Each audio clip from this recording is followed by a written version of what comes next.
Hello, my name is Amanda Blake. I'm with the Menton Center at Carleton University, and today we'll be talking about services for students with disabilities. I also have on the line with me here Jocelyn Van Weinsberg, who will be answering some questions in the background. Jocelyn, do you want to jump in and just say hi for a quick sec? Sure. Hey, Amanda. Hi, everyone. Like Amanda said, my name's Jocelyn. I'll be supporting Amanda on the back end today. So if you'd like some questions answered, that would be awesome if you could put that inside the Q&A. And I'll do my best to allow Amanda the space and time to answer these questions as we go through. So please feel free to help us out and let us know what you guys want to learn about as we move through the presentation. So thanks, Jocelyn. All of the questions that are coming in and things we'll be talking about today will be added to the CU at Home website with the video and the script from today. As well, we'll be adding some quick facts to our PMC website. So today I just wanted to overview what we'll be talking about. So we'll be looking at, just if we want to, there we go. We'll be looking at disability or accessibility offices. Whether you go to college or university, that's the verbiage you'd be looking for when you're transferring from high school to post-secondary. I'll be talking a little bit about how to register with the center. We'll go into the accommodation process and how that looks different from high school. We'll look at some services that are available here at Carleton through the Menton Center, or PMC, as you'll hear it referred to often today. We'll also look at how to prepare for your first term. And this first term for some of you might look very different than in the past, but we're doing our best to, work with things on the fly and make sure that your transition is as seamless as possible. And of course, we're going to have some time for questions at the end, although I do encourage you to input some questions in the questions and answers, like Jocelyn had said, throughout the presentation as well. So talking about disability service offices. So at Carleton, our disability service office is called the Menton Center for Students with Disabilities. It's a designated department that coordinates disability services on campus. So we work with students to provide academic and disability-specific services for those students who identify as having a disability. So PMC works through a partnership with the Carleton community to increase accessibility and integration of students with disabilities in all aspects of university life. So right now we're collaborating with admissions at Carleton. We work really closely with other services like the awards office, like career services. We work with learning support services in the library. So we do have a lot of collaborations with other services on campus to make sure that no matter where you go, people are well versed on accessibility practices. So what we've been seeing at Carleton, anyways, I'll talk about our population of students over the years, is a drastic increase in the number of students that are registering with our center. So when I started about 10 years ago, we had just over 1,500 students registered with the center. Last year, we saw 3,400 students registered with the center. So we make up about 9 to 10% of the overall Carleton population of students. And that's just with students with disabilities who have registered with the center. We often talk about the different types of disabilities that we see through our center as visible and non-visible disabilities. So of the 3,400 students, about 90% of the students who register with us have what we call a non-visible disability. So those are students with learning disabilities, attention deficit hyperactivity disorder, or ADHD. Mental health disabilities is one of our major categories now, medical disabilities, and acquired brain injury like concussions. The other 9 to 10%, which make up the visible disabilities, or are more commonly what we would think of when we traditionally hear the word disability, are persons with sensory impairments like hearing impairments or vision impairments, as well as mobility impairments. So one of the things that we try to do in our awareness within the community is really trying to make people understand that the landscape has drastically changed And that's why we really do push for universal design for learning within post-secondary education, as well as universal design, for student services as well. Because again, when you can't see that somebody has a disability, you want to make sure that the services that you're providing are accessible to everyone who might access them, regardless of whether or not they disclose. So we'll talk a little bit about how to register with the center. And when I'm talking about how to register with the center, this is some tips on what you might look for wherever you've chosen that you want to go. And I will periodically talk about specifically things about how to register with our center at PMC. So when you're registering with the Disability Service Office at the institution you choose to go to, you're going to want to look for their website. So all of us will have our own way that you'll get in contact with us, what type of documentation you should be bringing with you. So for us, you're going to want to visit the PMC website. So our website is carleton.ca/PMC. And on our website, we'll have a lot of information for you. On the left-hand menu, what you'll see is one that says registering with PMC. And that's where you'll be able to kind of explore what services we have, what transition support we offer, what orientation sessions we might offer, kind of what like admissions is doing right now. We also intend to potentially have a virtual orientation in the fall as well. So once you've had a look at the website, then you're going to want to book your first session with us.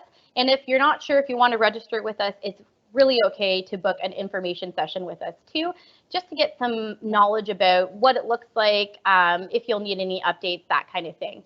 One important thing to note is that your individualized education plan that you had when you were in high school, although it's a great source of information for us, is not a form of documentation that we would recognize as having your disability listed in there. So on our website, we do talk about the different types of documentation you would need based on the nature of your disability, although your individual education plan is really helpful for us to know what you've used in the past.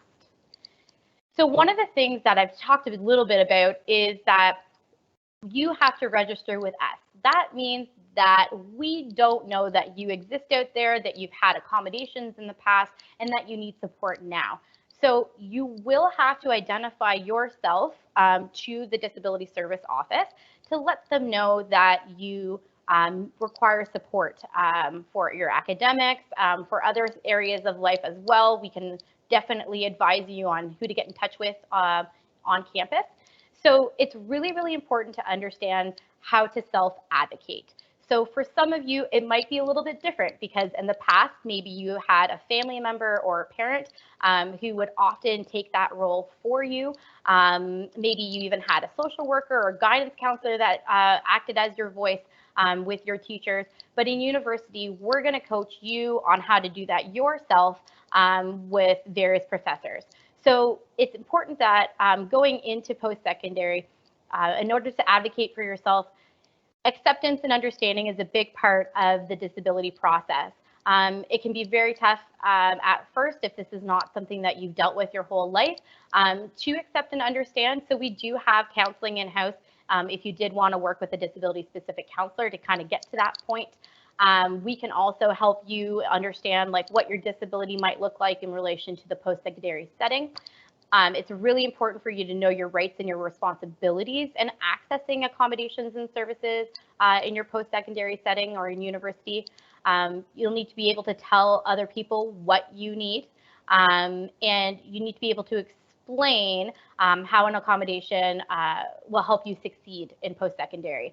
So we don't want you to do this by yourself. There are still people who exist out there to support you. All of those people who have supported you in the past, hopefully are still there for you now, but we also will have, you'll also have us as disabilities coordinators within university to help you too. And the accommodation policy here at Carleton is that it is the student's responsibility to request accommodations and services each term. So what that means is that when you start your courses, whether that's in September or January or May, we will set up your accommodations based on the courses that you're taking and how you're going to be evaluated. So that's why we try to tailor your accommodations based on the courses you're taking. And we also tailor your services around those courses as well. So the delivery of the accommodation, so for us, for example, once you come and meet with us and we put your accommodations in place, we will email your professors to let them know what accommodations you will require, and then we'll kind of be there in the back end to help set anything up that you might need. In other disability service offices, they might do things differently. So you might have to take the letter yourself to a professor or things like that. So that's definitely something you're going to want to check out if you're looking at other university or post-secondary services as well. The thing we do try to really uphold is the confidentiality piece. So it's the human rights obligation to maintain your confidentiality. So we can't disclose the nature of your disability to anyone on campus or in the community or anywhere else without your explicit and written consent. So that is really something to understand as well. So even though we'll be letting your professors know that you have a disability and you're registered with the center and you need accommodations, it doesn't mean that we can discuss with them what the nature of your disability is. Unless you say, yeah, go ahead, or unless you put it in writing that we're able to exchange that information. That's specifically important for parents as well. So if somebody calls us to ask about whether or not you're registered with the center, unless we have your written consent to do so, we can't even tell anybody you're registered with us. So everything is fully within the student's hands in terms of how much information wants to be disclosed and what that support might look like. Now, our limits to confidentiality exist when we feel that a student is at risk to themselves or they're at risk to other people. If we are subpoenaed to disclose that information, or where there's a consent to release information form. So that's kind of where those limits lie. Sorry, Joss, did you want to jump in there? So yeah, just for a moment, that's great information, and it can certainly seem a little bit daunting to know exactly where to start. And I'm looking at our Q&A chat, and so I just want to, maybe you could just confirm for us, Amanda, when exactly it is that students can start to register with the PMC. So I know that right now this is the summer term. So yeah, could you speak about just quickly? That is an excellent question. Yeah, I thought so too.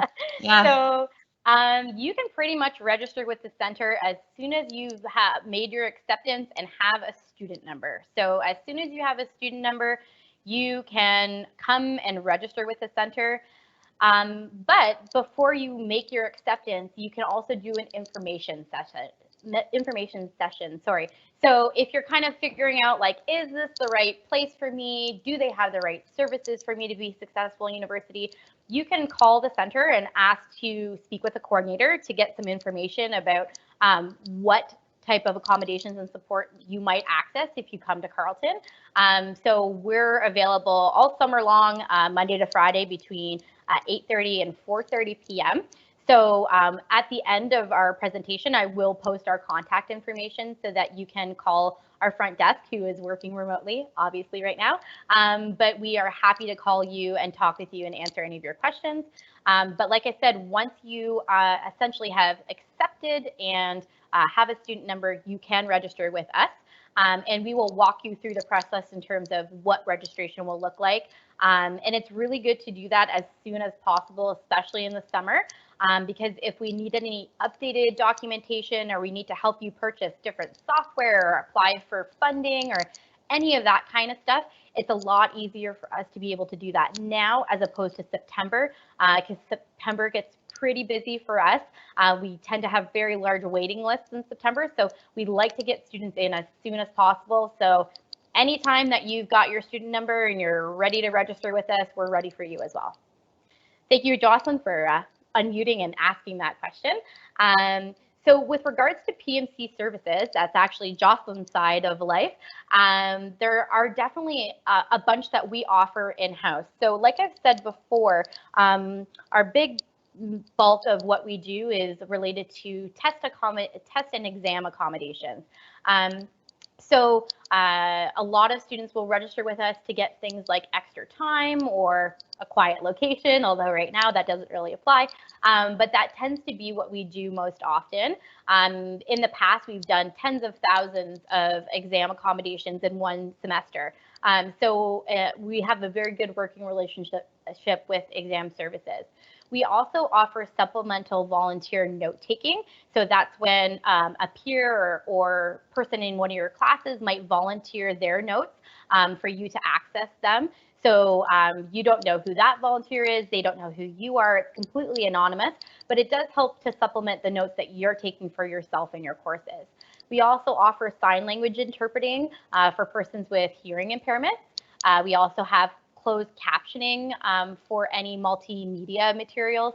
So anybody that has classes that have a lot of videos that they show in class, we actually have volunteers who will type out all the script if it doesn't already exist on YouTube somewhere. We also offer disability-specific counseling. So you can work with a counselor to understand how your disability is impacting your academic performance. And that's in addition to all the counseling that's available on campus through Health and Counseling Services, through residents if you're going to be living there, as well as other community associations that offer counseling for students too. So these types of services should exist in variation in other universities and colleges as well. In addition to those services, we also offer a screening for learning disabilities and ADHD. So if you've never had a diagnosis before, but you get to campus and you're kind of like, this is something that I might want some assistance with, we can help you navigate that. We offer individualized learning support. So through that support, what we do is you could work with a learning strategist who will help you pretty much learn all of your material without actually knowing anything. So I myself am a learning strategist, and I often work with students in aerospace engineering, for example. I know nothing about aerospace engineering, but what I do know is all the things related to how to learn that content. So we work with students on things like time management, organization, reading strategies, writing strategies, working in groups, how to study, how to take your tests. So pretty much anything, like I said, related to your studying, we will individually work with you on those, and we'll also encourage you to use other learning supports on campus too, especially through the library. There's lots of program specific support as well. So we like to partner with a lot of people on campus to make sure that you're able to perform at the pace that you know you can, and we know you can too. We also offer assistive equipment loans for any students who might not be able to afford some equipment or can't access funding for equipment, or even if you kind of want to try it out and see what it looks like before you buy it. We also help students get approved for BSWD, so that stands for Bursary for Students with Disabilities funding. And that funding is available to students who identify that they have a disability when they're applying for OSAP. So that funding can be very helpful for students who might need equipment or services, or students who might be thinking of taking a reduced course load, which means you might have to take a couple extra terms in order to finish your degree. So that type of funding can be very helpful for students too. And we also offer a lot of transition support. So Jocelyn's team works really hard to provide a lot of volunteer support for, let's say, volunteer tutoring. We've had mentors in the past. We do run a lot of events as well that we could use volunteer support for as well. So those are different things that we offer for services. Joss, did you have anything that you wanted to add there? Because that's your section. Perhaps just that I know a lot of new students are always interested to help out or get involved. We would be more than happy to hear from you. Our volunteer team is always ready and willing to see how, I guess, new students can get involved and learn a little bit more. Yeah. And so I know that this year is going to look a little bit different since we're not going to be, we'll be doing a lot of things remotely. However, yeah, if students are interested, new students are interested, we would love to hear from you guys. And how many volunteer note takers did we have last year, for example? This is a really great question, and how would we just say a lot? Yeah, I know we've had over 9,000 in the past. Is that not correct? 1,800. 1,800, sorry. Yeah. I get mixed up with numbers sometimes. Oh, I know. And I don't want to promise because I know that this is being recorded. I don't want to promise all these numbers. But yeah, so we have about 1,800 volunteers who provide note-taking support to our students. And it's a massive operation. We have lots of manpower on this. And I do want to reiterate that it's all volunteer based. So this is just everybody understanding just how important it is to ensure that all of the information that is shared in lectures are fully accessible to all types of learners, all types of formats. So awesome. Thank you so much for that. Yeah. This is why I ask you the questions so you can correct me. We also have, in addition to that, support, like I said, offered through Career Services. So we do have a program. So Jocelyn was talking a little bit about gaining experience and skills while you're studying as well. So through Career Services, you can offer programs like ACT, which stands for Accessible Career Transition, or ACT to Employ, where you can get positions on campus. Right now, there are actually positions virtually for students too. So we really do work with students to try to not just help them be successful in the classroom, but also help you to build the skills you need to be employed after you graduate, which is also really important. So we're going to talk a little bit about preparing for your first term. So like I said before, you're going to want to maybe think about booking an appointment with a coordinator during the summer or as early as possible, even if it's just for an information session. What we'll ask for you to do, right now you can't bring your documentation, but you can email it or you can fax it to PMC and we'll be able to access it and read it for your first appointment with us. You'll want to think about what types of supports you'll need in the classroom. So think about what the classroom environment might look like. Right now, the classroom environment's online. So maybe take a look at some challenges that you might face with online instruction versus maybe in-class instruction. You're going to take a look at what testing settings might look like. So the format of the test, is it multiple choice? Is it short and long answer? Is it mathematical in nature? So what do those things look like? So these are all the types of things you're going to want to think about before coming in to meet with us. And if you don't have time to think about it, we'll still discuss it with you anyway. And if you need any other support. So we just went through a huge list of different supports that we offer.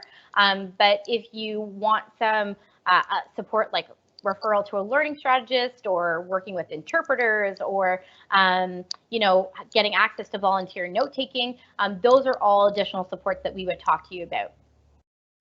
So your responsibility as a student is to be open to reasonable accommodation alternatives. Sometimes we'll get recommendations for doctors, especially in a psychoeducational assessment, that might not be realistic for a university setting. So our accommodations need to directly address barriers to acquiring knowledge or distributing knowledge. But if there is an essential requirement that exists for a course, so let's say, for example, you're taking a business course and presentations are part of what you're going to do in business, we can't give you an exemption from presentations, but what we can do is work with you on, and your professors, on how to be able to complete that specific requirement for your courses. So that's kind of what we mean with regards to flexibility and accommodations. We also hope that students will follow the established processes. So, you know, things like registering with us early, requesting your accommodations every term, making sure that we know if there's an issue as soon as possible, because after things pass, it's kind of hard to go back in time and change it. We do have deadlines that we hope that students will adhere by, and those are all posted on the dates and deadlines through the registrar's office, as well as on our website too. And you need to inform your coordinator of any issues as soon as possible so that we can help you fix them. We like to try and problem solve ahead of time, but things happen. So other things would be monitoring institutional email accounts. So when you become a student, you'll be assigned an email account, a CMail account is what we call it. So you'll be expected to check that often because that is the predominant way that we will be in contact with you. And you're going to need to follow up with your instructors or professors after we send out your letters of accommodation to make sure that we've put everything in place properly. Our final comments for today before we open it up for questions is to know the deadlines that affect you. So I'm just going to get in a little bit closer here. So things like knowing when you need to drop courses, things like requesting accommodations early, or opting into the drug plan or dental plan, applying for formal, I'm trying to see what this says here, formal deferrals or appeals, applying for government financial assistance, and opting in and out of the UPass, which is our bus pass. So these are other deadlines that we often help students navigate and work through. And if you've got any questions about those, you can always let us know. We're here to support you. We want to make sure that you are successful and we help you graduate. And we also want to make sure that you know where and when to seek support. So our office is one of many support services that exist on campus, and we all work together to make sure that you feel as supported as possible. Carleton really does have a great community of people, which we really see come into play, especially with transition to online. So with that, I will open it up to questions. Okay, it looks like we have lots of really good ones. Okay.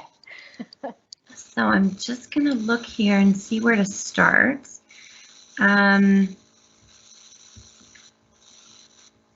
we have some specific questions about some of the accommodations that we offer. Mm-hmm. Can we start there?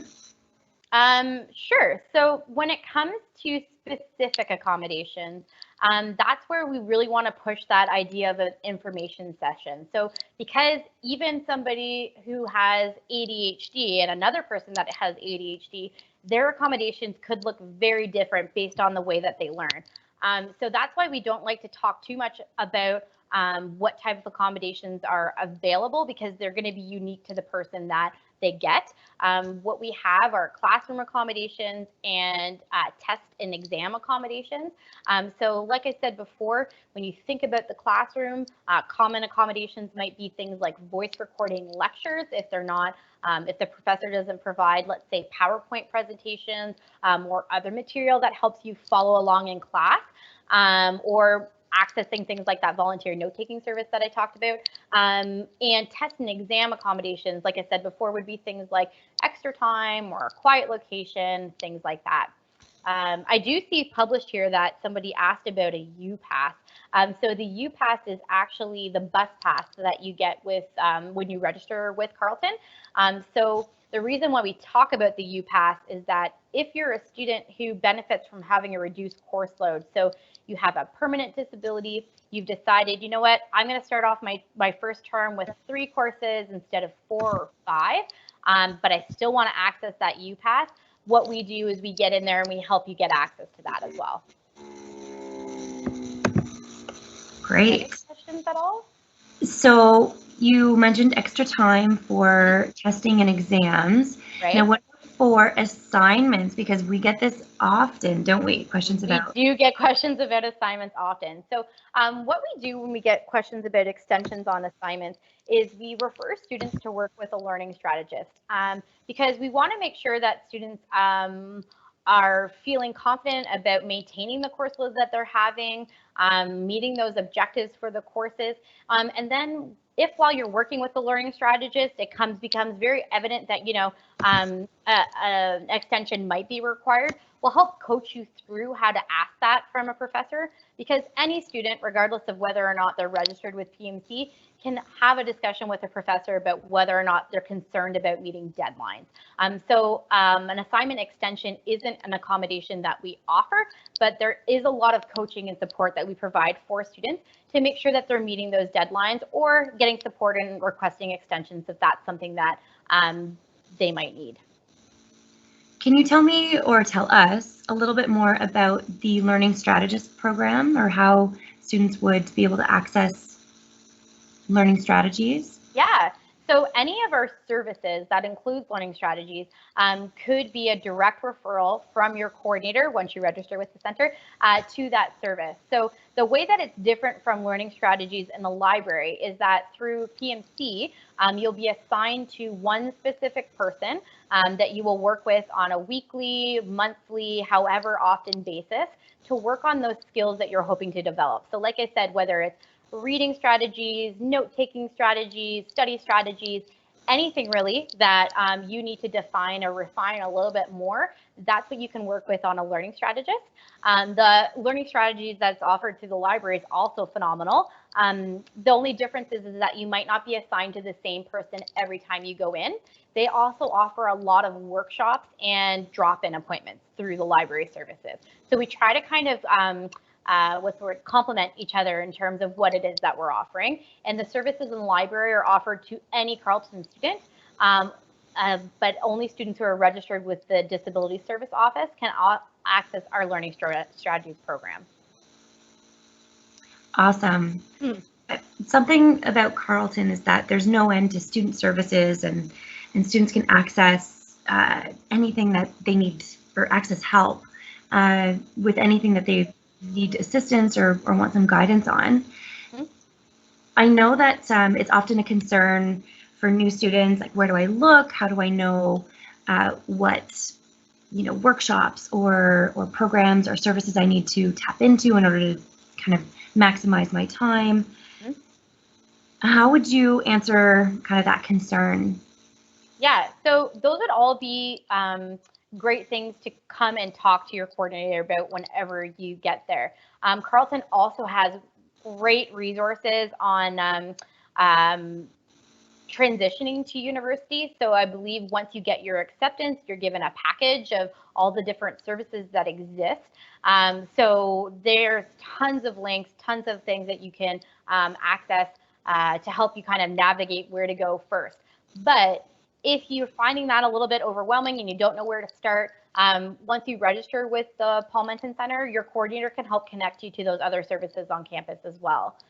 I did also see and hear questions about if you were never diagnosed with a disability, but you had accommodations in high school. So that's one really important question that I do want to address. So definitely book that information session with us so that we can kind of explore what that might have looked like for you. But I do need to say that in order to register with the center, you do need to have a diagnosed disability. So that's a key thing to remember. But like I said as well, if you're kind of like, but I had accommodations in high school, I don't get it, just book an information session with us and we can kind of navigate what that next step might look like for you. So you're talking about the IEP. I was talking about the one that talked about, yeah, the IEP in high school. So usually IEPs are supposed to be constructed based on documentation or a diagnosed disability. So if there isn't a diagnosis, so you haven't been diagnosed with anything and you're getting accommodations in high school, then we're going to have to talk about what that might look like for you in university and why that might be different. So that's why it's just really important that if you've got more questions that are really specific to you after this presentation, that you book an appointment with us, an information appointment with us as well. If we're able to put up that contact us screen, actually, that gives us some information, or slide, I should say, that gives us some information about our telephone number. So that's the number you would call to book an information session or register with PMC. That website there, the pmc@carleton.ca, is our email, sorry. So that's the email that you can email us your questions, and we can even, again, help you set up for registering with the center or any questions you might have.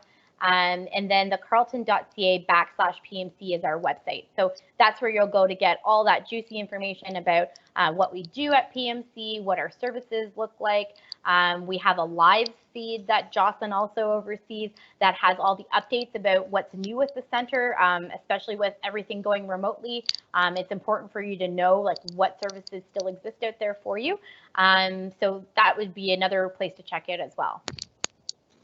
Was there any new questions or ones that I missed? Maybe just going back to, you could speak quickly about voice or video recording, getting permission for that type of accommodation. Yep. So right now, a lot of classes are being pre-recorded, but there could be still classes that are going live, which means you'd have to log in just like you did today to attend your classes. And if your prof doesn't offer, let's say, a PowerPoint slide or anything that you can kind of follow along with while they're talking, then we could introduce you to a voice recording software that you could use while you're watching your lectures. And the reason why we'd want that to be an accommodation is that we could get you and your professor to sign a privacy agreement, because you really shouldn't be recording any lectures without permission or acknowledgement from the person who is giving that information, because it is their intellectual property. Okay. So we understand that this is a lot of information to receive all at once. Yeah. And just in terms of like next steps, I have a question here, Amanda, that asks about just does someone's psychologist need to send a letter to the PMC? Now, would you just be able to speak quickly about next steps, easy steps for students who are looking to register with PMC? Yep. So step one, call or email us to let us know that you either want to register or you want an information session with us. When you call or you email and we set up your phone appointment or your virtual appointment, our front desk staff will tell you what that next step will look like. So they'll tell you whether or not you'll need documentation or what type of a documentation we're looking for. So we'll kind of walk you through the process as we go along. But if you do have any documentation like a psychoeducational assessment that was done, or on our website, we have documentation for each different type of disability that might register with the center. If you have a family doctor, they could fill that out for you and either email or fax it to us. So I would just say the number one thing is just getting in contact with us, and then we'll kind of walk you through what the next steps look like. Okay. Hope that answered the question. I hope so too. Either way, what we're going to do is we'll be able to put together an FAQ, like you mentioned earlier, with all these great questions that we've received, and have information on where you can find it. Awesome. Thank you so much. So we'll stay on for a little bit longer in case people have more questions. We'll either be typing them to you for the remainder of the time if there's no other questions that people have at the moment.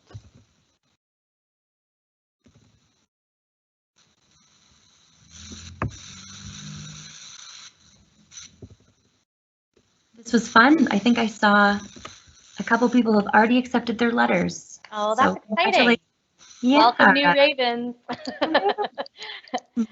I do see something in here about assistive technology, things like smart pens. So again, once you register with us or if you book an information session, if there is an assistive technology that you use or that you have used in high school and you want to get that again in university, we'll kind of talk to you about what potential payment options might look like for you based on your eligibility for different types of funding and things like that. I think that was the only other one I didn't address.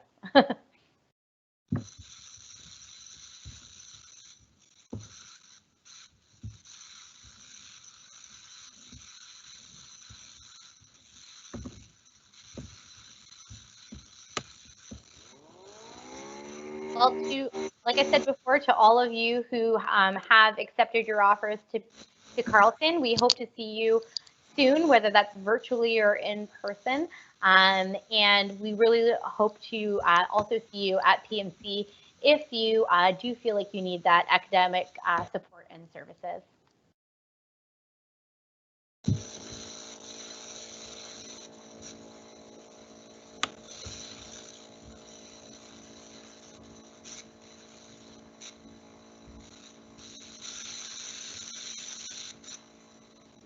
I do see a couple questions in there about anxiety. Yep, so if it's generalized anxiety disorder or anything similar to that, it would be considered a mental health disability. So definitely check out those forms on our website, the documentation forms. Read through them a little bit. There are sections in there that specifically talk about different types of academic impact, diagnoses, things like that.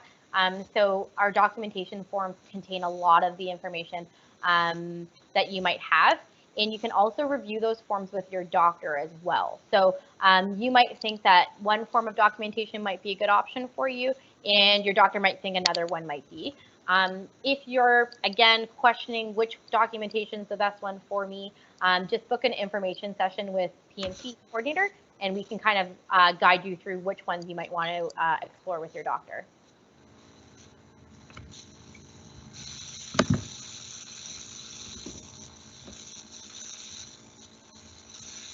We have questions here about moving online in the fall.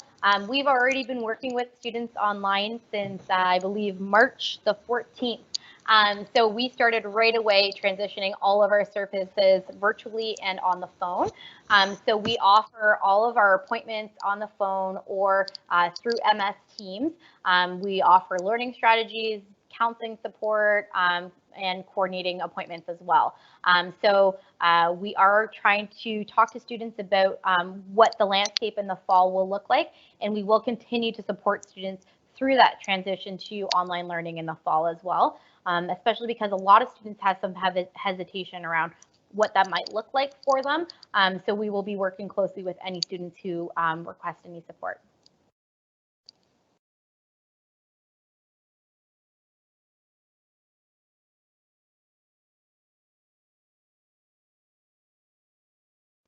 Information session, I do see a question here. Information sessions will be either on the phone or via MS Teams. So whatever preference you have for an appointment, let's say, we aren't offering any in-person appointments right now, and I don't anticipate there'll be any in-person appointments before September. And we will accept documentation from overseas as well, yes. Yep.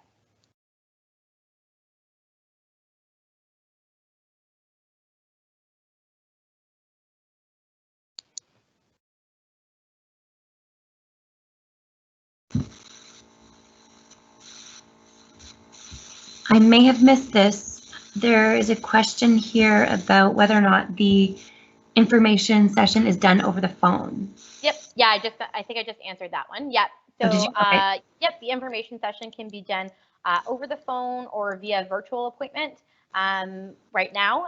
So okay. For the foreseeable future, we won't be offering in-person appointments, but we will still be able to talk with you either via phone or MS Teams for now.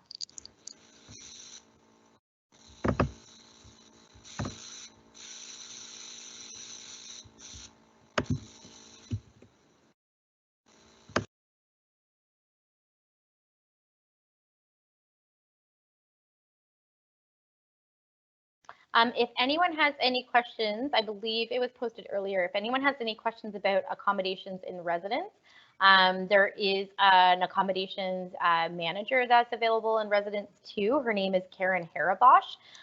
So anybody who's planning to live in residence that might require accommodations, specific accommodations for that. So that is something that's dealt with outside of our office. So you can contact Karen Harabosh through residence services as well.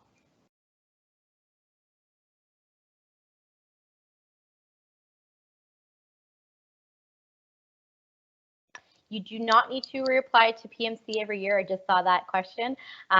So once you're registered with the center, you don't need to keep reapplying. What you do need to do every term is request your accommodations.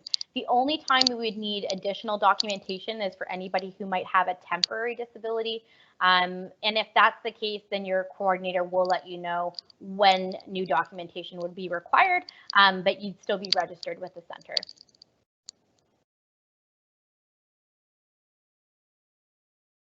These are all exceptional questions.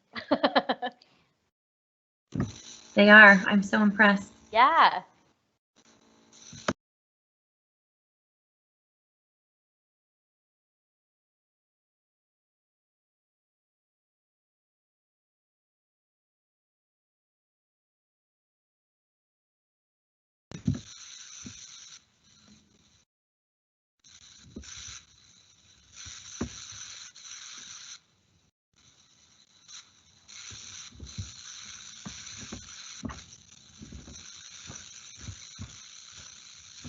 did see here somebody asked about registering via the website. We don't have registration via our website. All registration is done with a person like me. So you'd either be registering, like I said, via the phone or MS Teams. At this time, we don't have any web registration for our service.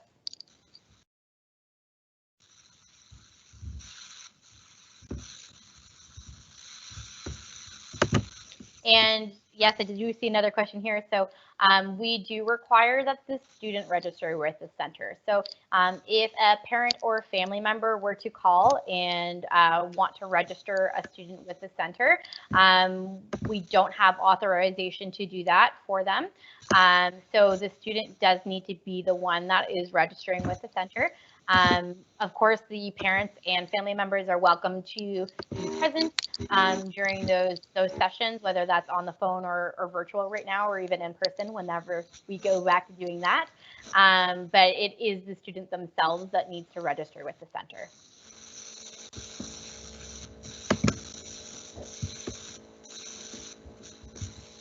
And I do see someone asking a question here about if you have multiple disabilities. If you have multiple disabilities, we usually just talk about the primary disability or the disability that you find impacts your academics the most. Now, it could be that the combination of all of them might be impacting you, which is totally something that we can discuss with you as well. When in doubt, book that information session and we can kind of walk you through what documentation we might need, what additional information we might require if you don't have that already. So those information sessions can be really helpful.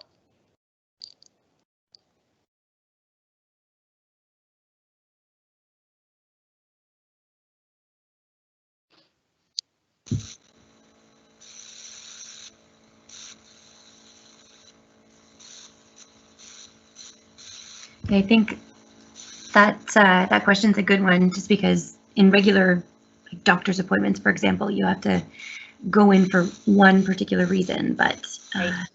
yeah. That is a good point. Yeah. Multiple disabilities, yeah. Yeah, all in one appointment. For information sessions during the summer, we usually like to try and book anywhere between 30 minutes to an hour. So if you feel like you have a lot you want to talk to us about, that's totally fine. Just let the receptionist know that you're looking to maybe meet with us for about an hour. Registration in the fall, if you meet with us in September or October, anytime during the academic year, usually our first appointments with students are about 40 minutes. So if we can't get everything covered during that time, we will book up a follow-up appointment. A lot of our coordinators also offer drop-in appointments. We're always available during business hours via email, phone appointments. So there are lots of ways to get in contact with us. So even if you wake up in the middle of the night and you're kind of like, oh, I forgot to ask about this thing, you can email us and we'll email you when we're at work the next day. Or you can always book a follow-up appointment as well to talk about those things.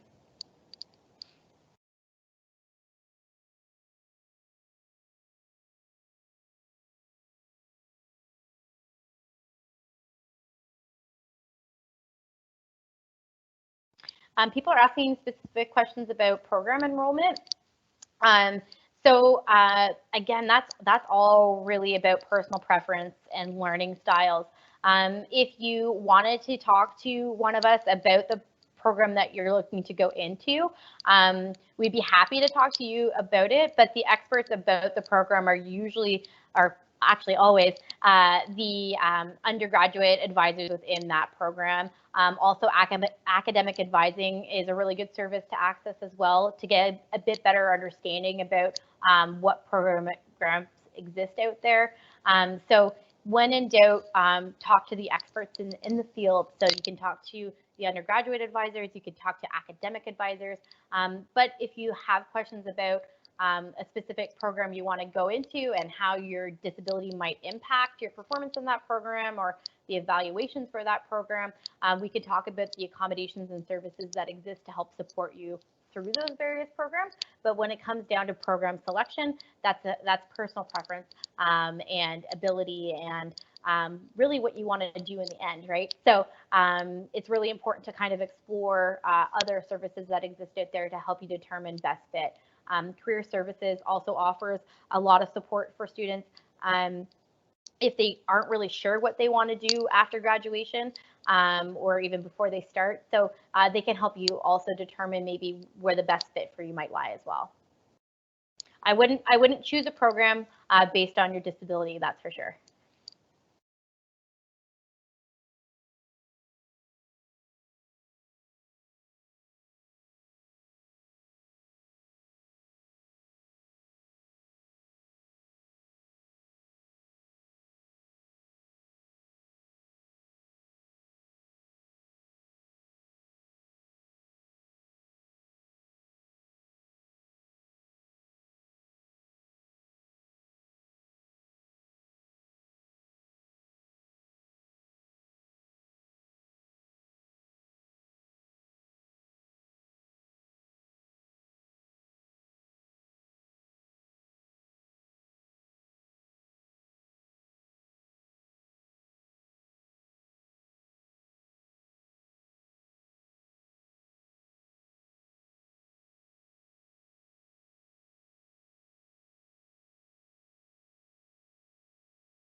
A question here about what you need before an information appointment. So any documentation you might have had in the past would be helpful to have with you for that information appointment. If you do have an IEP, again, that is a good source of information, but it's not considered documentation. But that might be something good to have with you as well. So what you're saying is questions are very much good enough to approach or to schedule an info session? Yep. Awesome. Definitely. Okay. I do see a question here about bilingualism. Because Carleton is a English-speaking institution, we do require that all our communication is typically in English. That being said, we do have a couple coordinators who read French and speak French. So if all you have is documentation in French, then you can request to speak with a French-speaking coordinator. Although all communication that comes from Carleton emails, correspondence, all that is all done in English.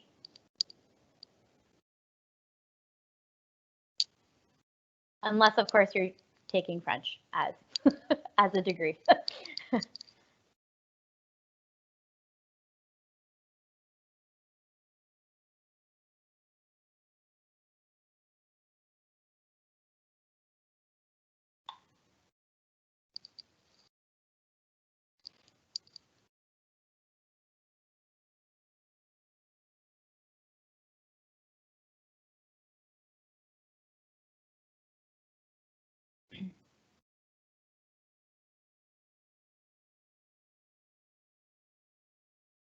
I have a question here about costs related to accessing our in-house service like learning strategies. There is no additional cost. Our learning strategy support is free, as is counseling. So the only things that typically will have additional cost are any types of assistive technology, perhaps, that a student might need, although we do try our best to find cost-effective or free software for students.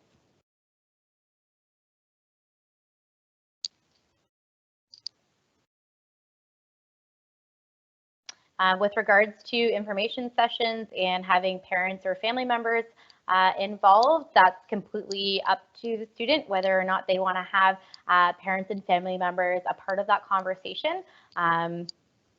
Most of the interactions will be done directly between the coordinator and the student. Again, just because we're trying to build the that self-advocacy piece, although student support, parent support and family support is very important. So we definitely, if the student feels they require a parent or a family member present for that information session, they're always welcome. Amanda, there's a question about the cost of something like learning strategist. Yep, I talked about that one too. Oops. It's okay. I'm also looking at that one. Yeah. Yep. So there's no cost associated with learning strategies. Accessing the learning strategies service. Great.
Okay, so I'm going to take the time to close off now and thank everybody for attending. Again, please feel free to reach out for an information session or to register with us by calling our number at 613-520-6608. You're welcome to email us at pmc@carleton.ca, and feel free to check out our website for more information as well. Thank you once more, and bye for now. Bye, everyone.